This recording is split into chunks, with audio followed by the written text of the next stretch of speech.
Balance is not neutrality. It is not splitting the difference. It is not about comfort. Balance is corrective.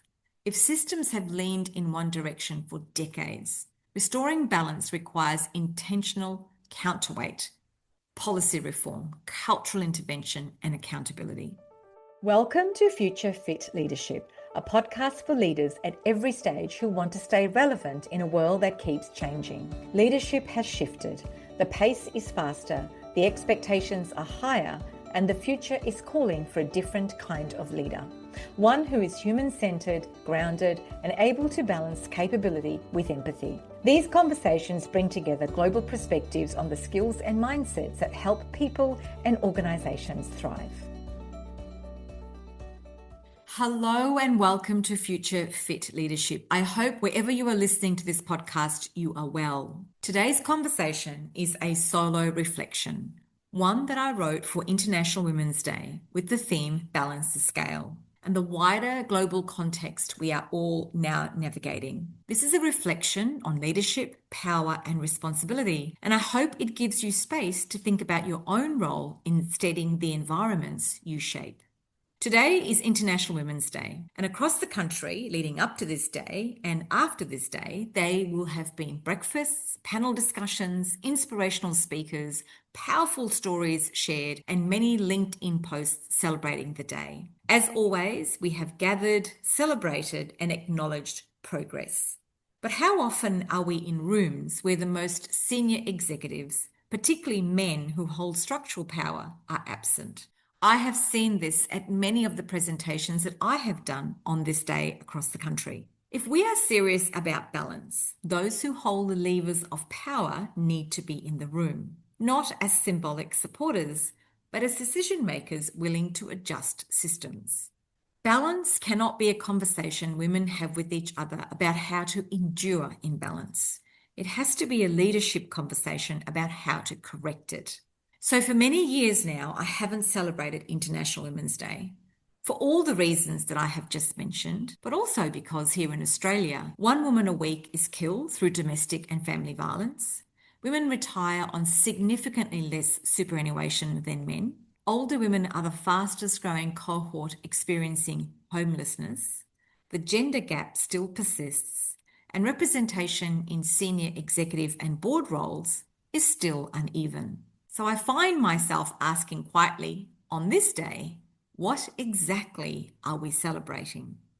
Because progress matters, but progress without structural acceleration starts to feel like maintenance, and maintenance is not balance, which is why this year's theme, Balance the Scale, has my attention. Because balance suggests we need a correction. It suggests that something has tipped too far in one direction. And if we are serious about balance, then we have to be serious about what is out of alignment.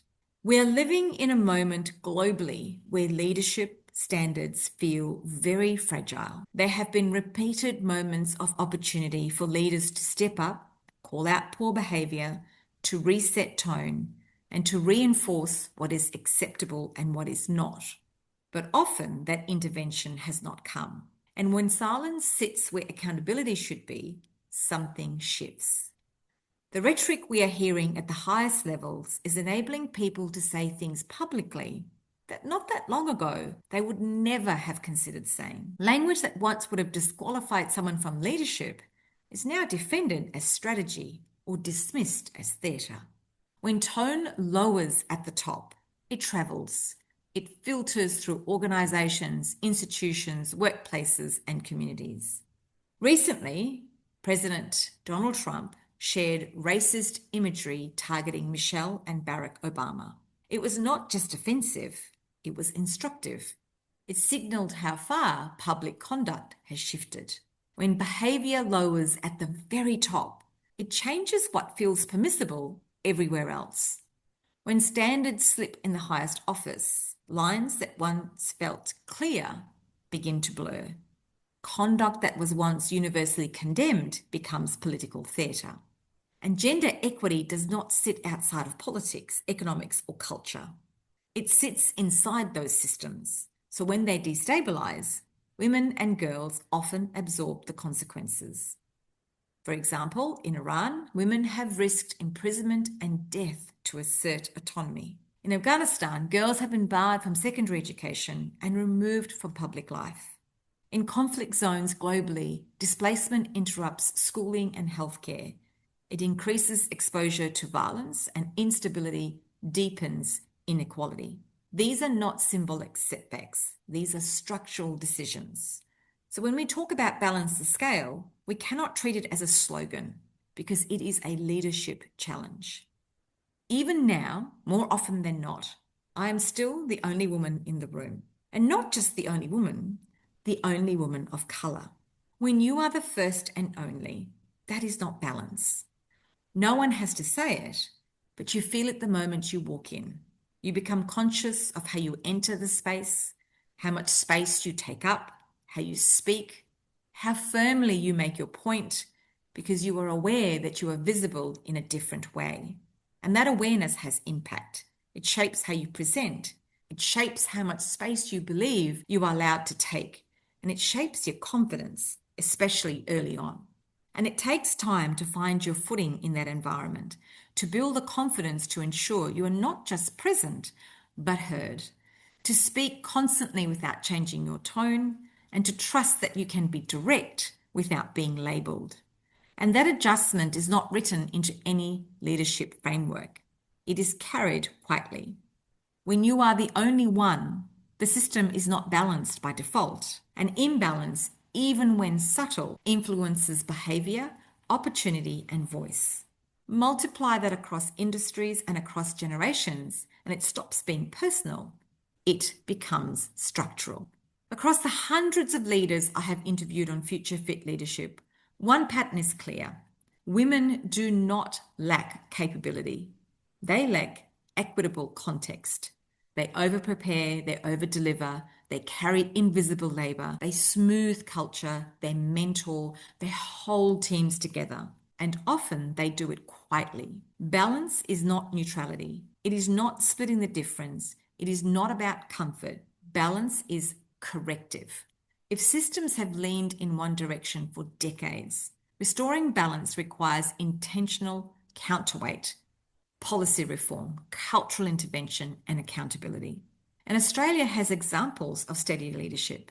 Dame Quentin Bryce consistently used her influence to advocate for women experiencing violence and for stronger representation in decision-making roles.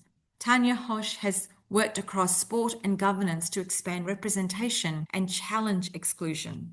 Not theatrically, not angrily, but persistently. Leadership is not about volume, but it is about values.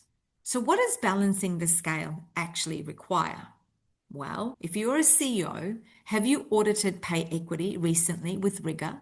Not assumption, not intention, but with data. Are women in your organisation progressing at the same rate? Who speaks the most in executive meetings? Who is sponsored, not just mentored? And if you're a male leader, are you having conversations about behaviour and bias when women are not in the room? Are you intervening early? And if you are a woman leader, and I say this with respect, where have you normalised imbalance because challenging it feels exhausting? Where are you underestimating your influence? Balancing the scale is not achieved through celebration.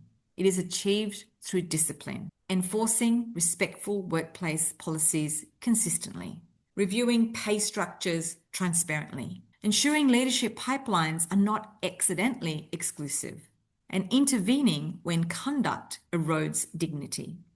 Michelle Obama once said, "When they go low, we go high." Going high is not passive. It is disciplined refusal to lower your own standards in response to someone else's behaviour. When global leaders let us down, everyday leaders must step up. We cannot control every headline, but we can control the standards we enforce in our organisations, in our communities, and in our homes. So this year, Balance the Scale is not about whether we attend a breakfast. It is about ownership. Ownership from those who hold the budgets. Ownership from those who write the policy. Ownership from those who appoint boards and promote executive. Ownership from those who set the tone in organizations and in homes. Because balance will not arrive through goodwill alone. It will arrive through decisions. Decisions about pay, about promotion, about safety, and about who is in the room when the strategy is set. We do not need another year of awareness. We need acceleration. And that requires courage from people who are already comfortable. The truth is this: if you are rarely the only one in the room, you may not feel the imbalance, but that does not mean it is not there. Leadership is not measured by how well we celebrate progress. It is measured by how willing we are to correct inequity. Balance the Scale is an invitation, not to perform, not to posture, but to act. And if next year looks the same as this year, then we have mistaken conversation for change. We are capable of better than that. We are capable of better than symbolic progress. Balance is not a moment in March. It is a structural correction repeated over time. It happens when leaders are prepared to move resources, shift systems, and hold the line when it is uncomfortable. If we want the scale to move, we move it deliberately, consistently, and without the applause. Because history does not shift through intention. It shifts through action. That is the work, and it starts with every one of us. If you like what you've heard, please share, rate and review this podcast, and don't forget to share it with anyone who might benefit from hearing it. The producer of Future Fit Leadership is Maritza Barone from Guide Your Light Network. If you would like to reach out to me, please DM me on any of my social media platforms. I'm available for speaking at conferences or consulting to your business. Future Fit is created in partnership with Future Leadership, a capability ecosystem for boards and executives. If you'd like to join the community and receive a free takeaway each week, sign up to the Future Exchange app in my show notes. Thank you for having me in your space. This is a Guide Your Light Network production, creating podcasts with purpose.